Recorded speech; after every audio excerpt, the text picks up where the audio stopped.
Olá a todos, meu nome é João Henrique Amorim de Almeida, sou aluno de mestrado do ITA, participando também como autor o coronel doutor Fernando Teixeira Mendes Abraão. Agradecemos ao CINGE 2022 com o artigo Análise de métodos de pesquisa operacional para a redução de tempo e custo das tarefas de teste em voo de um sistema aeroespacial. Bom, o processo de certificação de um sistema aeroespacial, além de complexo e demorado, demanda alguns elementos como mão de obra de engenharia especializada, engenharia técnica, recursos e ferramentas calibradas, métodos e procedimentos interrelacionados, sistematizados, gerenciados, pois eles demandam um grande número de tarefas, né, e essas tarefas precisam ser planejadas, obviamente, e para se obter uma boa relação tempo e custo, né, do processo. E dentro do processo de certificação existem essas tarefas de teste em voo. E essas tarefas, ela depende de uma mão de obra qualificada, especializada, recursos tecnológicos como de FTI, GSE, por exemplo, infraestrutura robusta, capaz de suportar tanto em solo quanto em voo, né? A partir disso, o artigo aborda métodos de pesquisa operacional, como programação linear, programação no Python, com algoritmos de compatibilidade, sequenciamento, estimativa de tempo e custo e uma análise qualitativa, para se obter uma eficiência estratégica das tarefas, né, que serão planejadas do processo de certificação. A introdução, né, nós realizamos uma análise bibliográfica, né, dentro da base do ITA, e foi encontrado assuntos relacionados a teste de voo com pesquisa operacional, os métodos de otimização de enxame de partículas, otimização de colônia de formiga, abordagem baseada em acessibilidade, algoritmo genético, programação linear e programação não linear.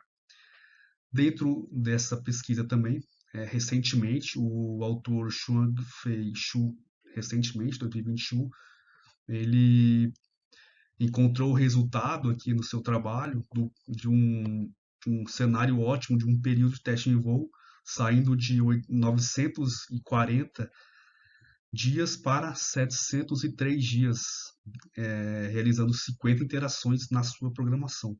Então, esse aqui foi o resultado ótimo encontrado por ele. Além disso, ele citou também que o período de teste em voo é considerado um dos indicadores mais importantes para avaliar a eficiência do teste em voo. E também que os métodos tradicionais de uma organização de tarefas de teste em voo dependem principalmente da experiência dos especialistas em teste em voo e são realizados manualmente, de modo que o processo de planejamento geralmente é muito ineficiente e demorado. Também uma outra citação aqui dentro do artigo foi da Siemens, em que falam que a certificação, o custo da certificação é em torno de 50 a 75% do custo total do programa de desenvolvimento. E as tarefas de ensaio em voo são grande parte dessa porcentagem aqui, né, devido aos diversos fatores que já foram citados. A definição do problema. O problema é que as tarefas de teste em voo de sistemas aeroespaciais possuem elevados custos e tempo de realização. Isso devido a variáveis que vão além dos numerosos requisitos. Além disso, não existe uma regra ou método definido para planejamento e execução dos testes. Assim, cada fabricante faz do modo em que sua equipe estabelece. E quanto menos experiência ela tiver, maior a probabilidade de modos manuais, tornando um caminho mais longo e caro, né? A FAA, por exemplo, ela possui a AC 23-8, né, em que tem essa figura aqui também, o Certification Process Roadmap, né, em que mostra as fases do processo de certificação e aonde a execução dos testes em voo é enquadrada, aqui na fase de implementação. E dentro dessa AC, né, Advisor Circular, ela ela tem algumas diretrizes de como tratar os requisitos de ensaio em voo, porém ela não fala como é executado, como deve ser executado, se um teste é compatível com o outro, a sequência de como deve ser feitos os testes, e, e isso, né, como disse anteriormente, cada fabricante faz do modo em que a sua equipe determina. A metodologia foi realizada uma revisão da literatura, uma introdução, definição do problema e objetivo. Também foi feita uma análise dos requisitos para estruturar as tarefas a serem alocadas na modelagem do processo. Os requisitos utilizados foram o FAR23, a IBAC 23, CS 23, que são semelhantes, e normas da STM de Design Performance, a F3264 e a F3179. E também foi realizada uma implementação do método de PO, programação linear, com matrizes lineares, e programação em Python na biblioteca NumPy. Discussão e apresentação dos resultados. Bom, a partir da modelagem do processo, foi estruturado então a partir de premissas e inputs de aeronaves da categoria de nível 2 do FAR-23. Esse nível 2 tem características desses inputs alocados aqui na modelagem, que é peso máximo de decolagem 600 kg, número de assentos 2, pode ser de 2 a 5, né? Cabine não pressurizada, monomotor, velocidade de stall menor ou igual a 45 nós, altitude até 2.000 pés, instrumentação analógica. Aqui do lado tem uma figura de uma aeronave que se enquadra nessas características, um exemplo, né, de uma aeronave de pequeno porte, CMAC 22. E dentro aqui da modelagem, a partir dos inputs alocados, tem a relação de horas de voo, né, que a partir desses inputs, ela possui uma autonomia de 6 a 7 horas, porém o número de horas de voo ideal seria 5. Né? E o número de testes em voo ideal foi testado 1, 2, 3, 4, 5 na programação, porém o número ideal que obteve o melhor resultado foi 3, o equilíbrio 3. E também outra restrição são os voos únicos complexos, né? Por exemplo, alguns ensaios de vibração, de flutter, por exemplo, ensaio de stall, em que necessitam-se de um tempo, de uma instrumentação mais específica para se analisar, né, e obter os pós-testes, os resultados conforme determina a norma. E também os algoritmos de compatibilidade, sequenciamento, precedência e horas de planejamento. Outra restrição importante aqui para a compatibilidade e a precedência de tarefa foi a configuração da aeronave, se ela tem um CG mais para trás ou mais para frente. Então, isso pode ser verificado dentro da análise qualitativa realizada aqui na modelagem. Continuando aqui a discussão e a apresentação dos resultados, aqui é uma parte da modelagem, né? Toda a modelagem está dentro aqui desse link, lá do Aerolog Labita.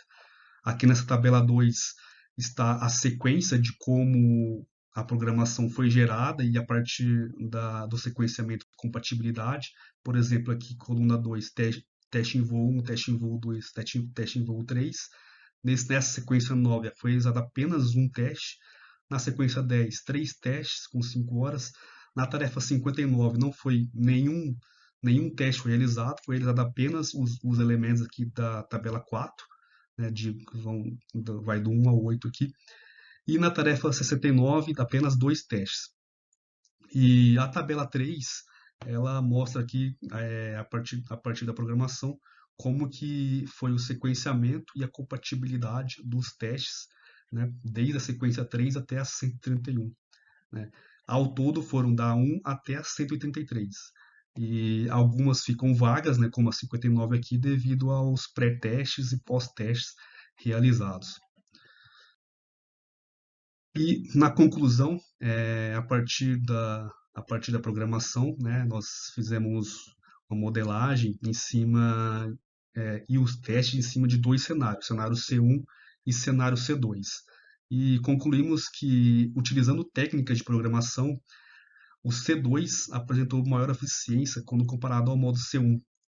O C1 não foi utilizado nenhum modo de programação, foi realizado apenas de maneira sequencial da ordem do requisito, né, que é o modo manual, por exemplo. E essa eficiência pode ser avaliada através da minimização da relação tempo e custo das tarefas de teste em voo com todas as restrições envolvidas. Além disso, mostrou que as estratégias utilizando a compatibilidade, o sequenciamento e a análise qualitativa dos testes com as estimativas cronológicas. A análise qualitativa foi realizada para verificar se um teste A mais um teste B ou um teste C podem ser realizados dentro de um voo, né, e como que ele pode se relacionar em uma próxima sequência. E essas estratégias, ela, elas podem auxiliar no planejamento de implementação do processo de teste em voo em um programa de certificação. Então aqui os resultados aqui nessa tabela 5, lá do artigo, houve uma redução de 17 tarefas de teste em voo, que é essa coluna laranja aqui, o cenário C1 89, enquanto que o C2 72. Houve menos 85 horas da aeronave em voo, que é essa coluna azul aqui, 445 cenário C1, 360 cenário C2. E também de 465 dias, houve uma redução de 334 dias, né? Aqui no cenário C2, 131 dias. Então, houve uma redução significativa em que de tempo, né, o tempo, que é o período da execução dos testes, e também, consequentemente, a redução também do custo dessas tarefas. Para trabalhos futuros, pode-se analisar novas restrições de outros requisitos, premissas de aeronaves mais complexas e outras variáveis contendo mais tarefas, mais restrições, como meteorológicas, número de protótipos, quantidade e qualificação das equipes, detalhamento de custos, infraestrutura, análise de riscos, né, todos esses fatores aqui, essas restrições, podem tornar uma análise mais próxima do real. Agradecimentos. O presente trabalho foi realizado com o apoio da Coordenação de Aperfeiçoamento de Pessoal de Nível Superior Brasil CAPES, Código de Financiamento 001. Essas são as referências que realizamos durante o desenvolvimento do artigo. Agradecemos a atenção de todos, agradecemos mais uma vez ao CIG 2022.